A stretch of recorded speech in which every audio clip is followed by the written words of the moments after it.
வணக்கம் பிரவீன்.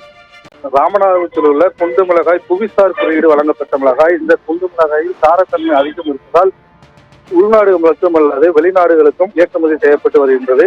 இந்த நிலையில் ராமநாதபுரம் மாவட்டத்தில் பல்வேறு பகுதிகளில் குறிப்பாக திருச்சமங்கை, சிக்கல், காயல்குடி, பரமக்குடி, அதேபோல் செய்யாலூர், காவனூர் உள்ளிட்ட பல்வேறு பகுதிகளில் விளைவிக்கப்பட்ட அந்த குண்டு மிளகாயை இன்று பஜார் என்பதால் அங்கு சென்று அவர்கள் பஜாரில் போட சென்றுள்ளார்கள். கடந்த வார பஜாரில் 2500 ரூபாயிலிருந்து 3000 ரூபாய்க்கு எடுத்த குண்டு மிளகாய், அதாவது ஒரு தூக்கு 2500 ரூபாயிலிருந்து 3000 ரூபாய்க்கு எடுக்கப்பட்ட அந்த குண்டு மிளகாயானது இன்று வியாபாரிகள் விவசாயிகளிடம் 1200 ரூபாயிலிருந்து 1500 ரூபாய்க்கு ஒரு தூக்கை கேட்டுள்ளார்கள். இதனால் கொந்தளிப்பான விவசாயிகள் நீங்கள் விற்கப்படும், அதாவது அரசு விற்கப்படும் யூரியாவிலிருந்து அனைத்து பொருட்களும் கடுமையான விலை உயர்வாக இருக்கின்றது.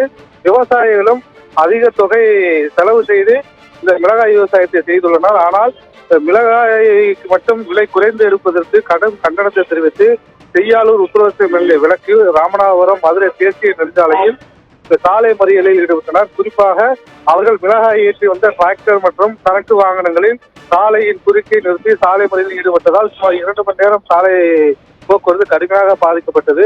அது மட்டுமல்லாது 2 பக்கம் வந்த வாகனங்கள் சாலையில் இருந்ததால் கடும் நெரிசலும் ஏற்பட்டது. இதனையடுத்து அங்கு வந்த பரமக்குடி டிஎஸ்பி மற்றும் விவசாயத்துறை அதிகாரிகள் விவசாயிகளிடம் தொடர்ந்து பேச்சுவார்த்தை நடத்தினால், ஆனால் அந்த பேச்சுவார்த்தைக்கு அவர்கள் ஒத்து வரவில்லை. யார் மிளகாயை வாங்குகிறார்கள் அந்த இடைத்தரகர்கள் இங்கு வர வேண்டும், உரிய அரசு நிர்ணயித்த உரிய விலையை எங்களுக்கு கொடுத்துட்டால் மட்டுமே நாங்கள் இங்கிருந்து கலைந்து செல்வோம் என்ற ஒற்றை கோரிக்கையை தொடர்ச்சியாக முன்வைத்தனர்.